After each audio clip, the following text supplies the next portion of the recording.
सुस्वागतम मित्रांनो. तर चला बघूया आजच्या भागामध्ये काय रंजक ट्विस्ट घडला आहे. तर इकडे आता जी इरा असते ती सावीला बघण्यासाठी रूममध्ये येते.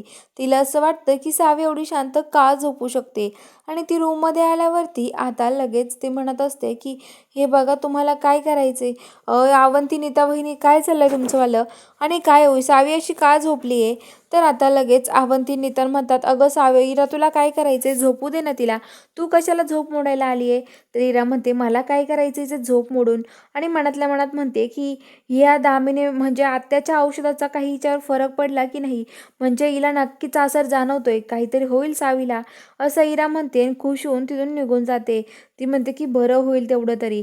तर रिनी इकडे पूर्ण दम कोंडलेला असतो. रिनी म्हणते सावी कसं सहन करत असेल काय माहिती, माझा तर पूर्ण दम कोंडला होता, मला काय करावं ना हेच कळत नव्हतं, मी कसं कसं राहिले ना मलाच माहिती तोंडर घेऊन, असं म्हणते. आणि ती म्हणते की सावी कशी राहते काय माहिती या घरामध्ये, असं म्हणते. आणि आता लगेच जी अवंतीनीता असतात त्या इराला तिथून काढून देतात.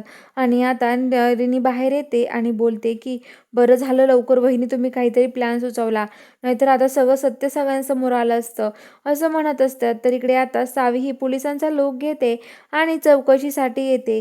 ती पोलिसाच्या लूकमध्ये चौकशीला आले बघून ही महिला खूप घाबरून जाते, कारण की तिला माहिती असतो तिचा नवरा जिवंत आहे. ती खोटं सांगत असते त्यामुळे ती घाबरून गेलेली असते. तर आता ती बाहेर जाऊन लगेच तिच्या नवऱ्याला कॉल करून सगळं सांगते.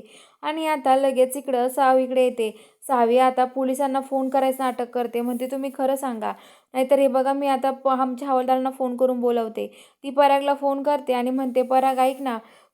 ती म्हणते की तांबे हवालदार ऐका ना, अहो तुम्हाला माहिती आहे का, तुम्ही आपली गाडी घेऊन लवकर या इकडे, कारण ह्या महिलेच्या नावावर तुम्ही केस ठोका, ह्या महिलेने स्वतःच्या नवऱ्याची आत्महत्या हे केलं आहे, खून केला आहे, अशी केस लावा हिच्यावरती तेव्हा हिला कळेल, असं ती म्हणते. आणि पराग म्हणतो काय बोलते सावी बरचळते की तू, असं म्हणतो. आणि आता लगेच सावी म्हणते एवढं सांगितलं तेवढं करा. आणि आता सावी त्या महिलेला म्हणते चला आमच्यासोबत, असं म्हणते. आणि आता सावी तिला घेऊन जायला निघते. तर दामिनीला इकडे डाऊट येतो. ती म्हणते सगळं करणारी ही तर महिला आहे म्हटल्यावरती मला तर असं वाटतं ही सावीचे सगळं करते आहे, असं तिला समजतं. तर चला बघूया आता खरंच दामिनीला समजेल का हे सगळं सावीने केलं, हे बघायला चॅनलला सबस्क्राईब करा.